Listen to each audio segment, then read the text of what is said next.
बाकी हाई कोनो आशिक कोनो महबूबा प्यार के लोग कहता कि बेकार बेले के हम कहता नहीं कि बढ़िया प्यार तो लैला मजनू है रांझा भी कैलन। अरे वाह प्यार आसाराम बापू भी कैलन। नहीं लैला मजनू है रांझा जेकर इतिहास गवाह बा मैचिंग कुछ का ना रहल लोग बतावेला। अरे वाह वाह लैला काली एकदम काली कलूटी रहल। अरे वाह मजनू एकदम खूबसूरत हैंडसम। लेकिन लोग कहेला कि दिल लगी दीवार से परी किस काम की।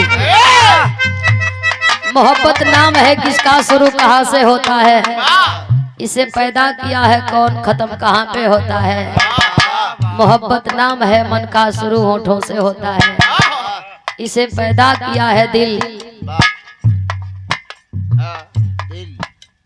दिल बार दिल धड़केला और धड़केला पूरा फड़फड़ाए लगेला धड़के बाकी होता ने धड़के कि भर्ती होके के न पड़े।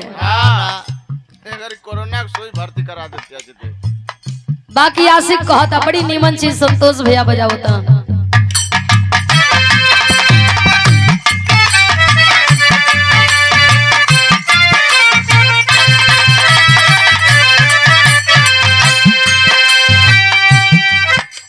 अरे हमसे मिलबू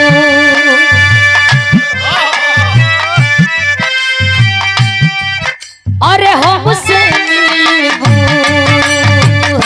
हमारी हो जईबू।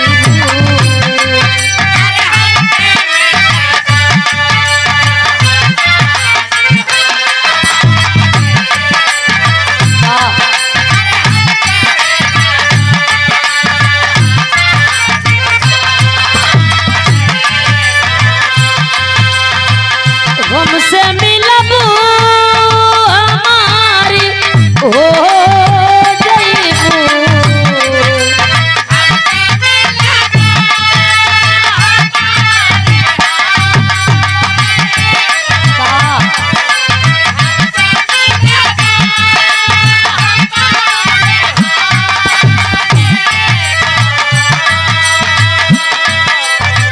हमसे मिलबू हमारी हो जईबू कवनो दिनवा शिकारी हो जईबू।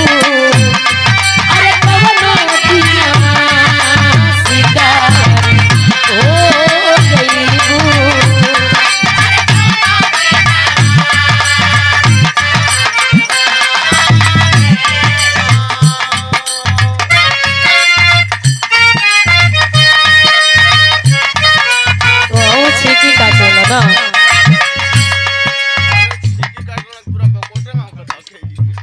एक बात और आशिक कहता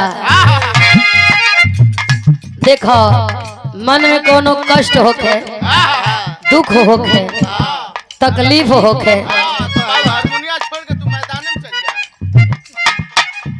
केहू से मत कहो हमसे कहो। वाह वाह लोग कहेला कि मांगो उसी से जो दे दे खुशी से जो दे दे खुशी से और कहे ना किसी से। बाकी दुनिया छुदुरा हो गई बे ढेर जानी तो छुदुरई का रोटी खाता रहा। ढेर जान छुदुरी कर चल गेले घर कहता का सारे सिकवे दिले भुला के कहो।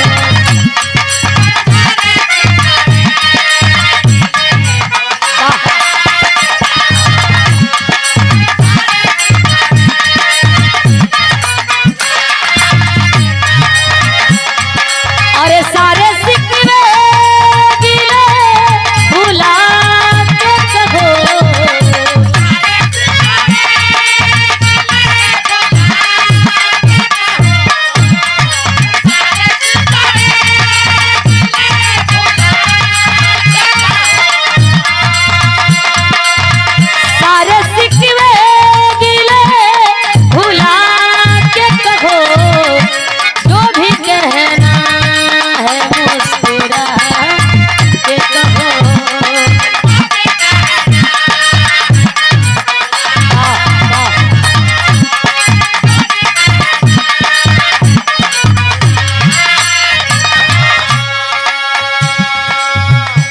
बड़ा दर्द होला हो। काहे हो? सच्ची मोहब्बत बा तो लड़की के संगे तो छोड़ा, वाह एगो भैंसियों के संगे बर्दाश्त ना हो। भैंसी के दर्द हाजी तक कढ़ाई कूद जाई। बड़ा दर्द होला, बाकी बर्दाश्त करे के होला। कहता कि का रोवा तड़ू मत रोवा, अब जा जहिया के आम तहिया के लबेदा। अब तू केहू और के हो गईलू, का कहे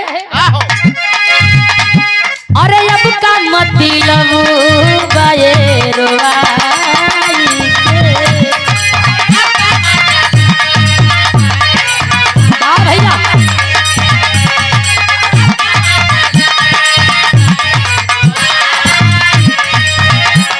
अरे अब का मतलब बाये रोवाई के।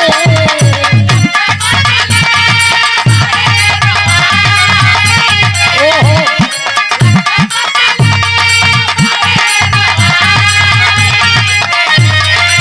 अब का मतलब बाये रोवाई के। अरे अंगूरी में अंगूठी बाटे सगाई के, अंगूरी में अंगूठी बाटे सगाई के।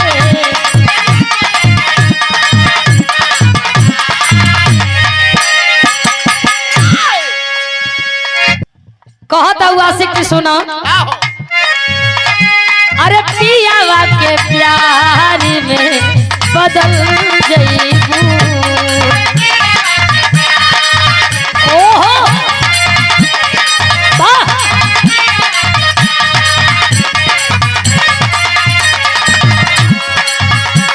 अरे पियावा के प्यार में बदल जईबू।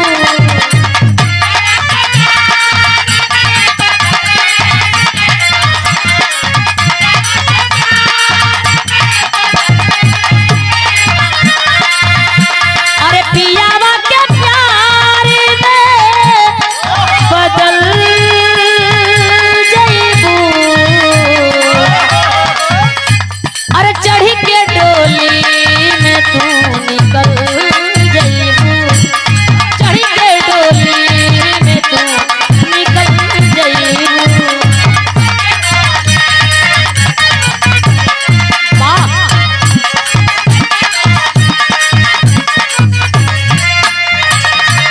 लास्ट बात और आखिरी बात आशिक कहता हल्का हल्का अरे हल्का हल्का सुरूर है साथी।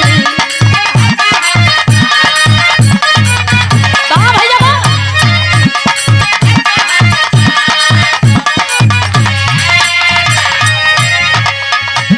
अरे हल्का हल्का सुरूर है साथी।